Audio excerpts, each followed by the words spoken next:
সন্ধ্যার নাস্তায় অতিথি আপ্যায়নে কিংবা টিফিনে কিন্তু মজাদার এই আলুর একটা চপ ইজিলি দিতে পারেন। এই খাবারটিকে আলুর চপ কিংবা আলুর কাটলেট যে নামে ডাকা হোক না কেন, খেতে কিন্তু ভীষণ মজা। আর বাড়িতে থাকা উপকরণ দিয়ে তৈরি করে ফেলা যায় ভীষণ মজার এই কাটলেট। চলুন তবে কথা না বাড়িয়ে শুরু করা যায়। তার জন্য প্রথমেই আমি এখানে 7 থেকে 8টি বড় সাইজের আলু সেদ্ধ করে নিয়েছিলাম এবং আলুগুলোকে প্রথমে খুব ভালোভাবে ম্যাশ করে নিতে হবে।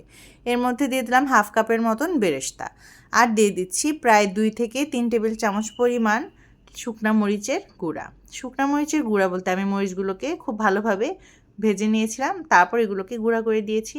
দিয়ে দিলাম 1 চামচ পরিমাণ আদা রসুন বাটা, 1 চামচ পরিমাণ গোলমরিচের গুঁড়া এবং 1 চামচ পরিমাণ চাট মশলা। এবারে দিয়ে দিব 1 চামচের চেয়ে একটুখানি বেশি লবণ। লবণটা আপনারা আপনাদের আন্দাজ অনুযায়ী দিতে পারেন। দিয়ে দিলাম হাফ চামচের মতন জিরার গুঁড়া।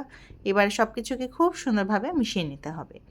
সব কিছু ভালোভাবে মিশিয়ে নেওয়ার পর এইবারে কিন্তু এগুলোকে শেপ দিয়ে দিতে হবে, তবে তার আগে খেয়াল রাখবেন যেন খুব ভালোভাবে সব কিছু মেশানো যায়। দেখতেই পাচ্ছেন ঘরে থাকা উপকরণেই কিন্তু আমি শুধু ইউজ করছি, এক্সট্রা তেমন কিছুই দেইনি। এবারে ভালোভাবে সব কিছু মেশানো হয়ে গেলে এগুলোকে হাতের তালুর সাহায্যে ভালোভাবে একটুখানি শেপ দিয়ে দিতে হবে। আপনারা আপনাদের পছন্দ অনুযায়ী যে কোনো শেপ দিতে পারেন, তবে আমি আজকে একটুখানি লম্বাটি করে নিয়েছি।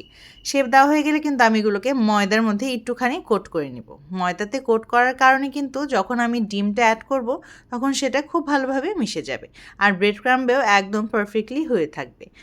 আমি একটু মোটা এবং লম্বাটি করেই শেপটা দিয়েছিলাম এবং আপনারা কিন্তু চাইলে গোল করে দিতে পারেন। আমি খুব ভালোভাবে দেখানোর চেষ্টা করছি কিভাবে আমি ময়দার মধ্যে কোট করে নিয়েছিলাম। ময়দার মধ্যে কোট করা হয়ে গেলে কিন্তু আমি চলে যাব পরের পর্যায়ে। এবার এগুলোকে ডিমের মধ্যে ভিজিয়ে নিতে হবে। ডিমের মধ্যে খুব ভালোভাবে এগুলোকে গোসল করিয়ে নেওয়ার পর এগুলোকে ব্রেড ক্রাম্বে দিয়ে দিতে হবে। আপনারা চাইলে এখানে কিন্তু পাউরুটির গুঁড়াও ইউজ করতে পারেন, আবার বিস্কিটের গুঁড়াও ইউজ করতে পারেন, টোস্ট বিস্কিটের গুঁড়া।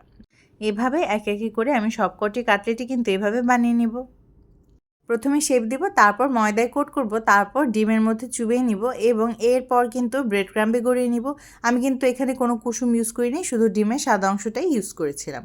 আপনারা দেখেই বুঝতে পারছেন। এবারে কিন্তু খুব ভালোভাবে হাতের সাহায্যে ব্রেড ক্রাম্বগুলোকে মিশিয়ে নিতে হবে। যত ভালোভাবে ব্রেড ক্রাম্বগুলো মিশবে তত বেশি ক্রিস্পি হবে এবং দেখতেও সুন্দর লাগবে, আর খেতেও তো অবশ্যই মজাই হবে। এভাবে এক করে আমি সবকটি কাটলেটই কিন্তু বানিয়ে নিয়েছি।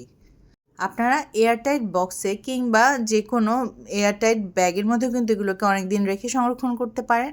এই যে অনেকগুলো কিন্তু কথা বলতে বলতে বানানো হয়ে গিয়েছে। এবার এগুলোকে ভেজে নেওয়ার পালা। একটা কড়াইয়ের মধ্যে কিছুটা তেল দিয়ে তেলটাকে গরম হওয়ার জন্য অপেক্ষা করতে হবে। তেলটা ভালোভাবে গরম হয়ে আসলে এক করে কাটলেটগুলোকে ভেজে নিতে হবে। আমার তো এটা খেতে ভীষণ মজা লাগে। পরোটার সাথেও কিন্তু অনেক সময় এগুলো খেতে ভালো লাগে, আর পোলাওয়ের সঙ্গেও বেস্ট লাগে। আর সন্ধ্যা নাস্তায় যদি এরকম একটা খাবার হয় তবে তো কোনো কথাই নেই, ইজিলি বানিয়ে রাখা যায়। এই জন্য যে কোনো সময় ভেজে দিতে পারেন, তাই জন্য যখন তখন মেহমান আসলেও আর কোনোই টেনশন নেই। এক পাশ হয়ে গেলে কিন্তু অপর পাশটাও ভেজে নিতে হবে। খুব ভালোভাবে লালচে করে আমি এটাকে ভেজে নিচ্ছি, আপনারাও এভাবেই ভেজে নেবেন। ভীষণ মজার এই রেসিপিটি কিন্তু আপনারা একবার হলেও অবশ্যই ট্রাই করবেন। ট্রাই না করলে কিন্তু সত্যি মিস হয়ে যাবে।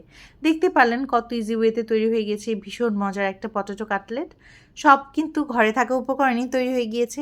এভাবেই কিছুক্ষণ সময় ধরে লালচে করে ভেজে নেওয়ার পর কিন্তু এগুলোকে আস্তে আস্তে তুলে নিতে হবে। আমার কিন্তু ভাজা মোটামুটি হয়ে গিয়েছে, এবারে উঠিয়ে নেওয়ার পালা। এই কাটলেটগুলো ভাজার সময় আমার সবসময় মনে হয় এগুলো যেন কালো জাম, কিন্তু একদমই না। ভীষণ মজার এই রেসিপিটি কিন্তু তৈরি হয়ে গেল। এভাবেই কিন্তু আপনারা অবশ্যই ট্রাই করবেন, আর ট্রাই করলে সেটি আমার সাথে অবশ্যই শেয়ার করবেন। আজকের রেসিপিটি কেমন লাগলো আমাকে কমেন্ট করে জানিয়ে যেতে একদম ভুলবেন না। ভালো লাগলে লাইক কমেন্টের পাশাপাশি একটা শেয়ারও করে যেতে পারেন।